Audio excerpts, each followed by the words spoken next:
Bueno, en primer lugar, la verdad es que es muy prestoso recibir un premio que lleva este nombre, ¿no? El Andrés Solar, que es un escritor tan reconocido y tan importante para la lengua asturiana y, por lo tanto, para Asturias también. La novela es una novela de carácter histórico, tiene algún toque fantástico también.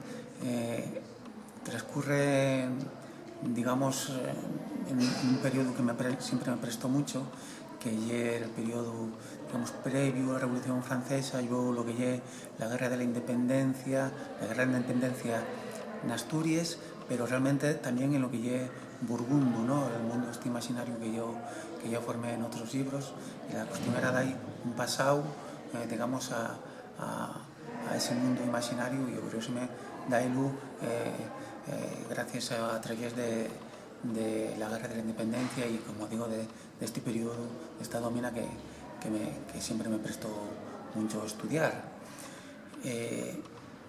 Como digo, yo muy prestoso recibir un premio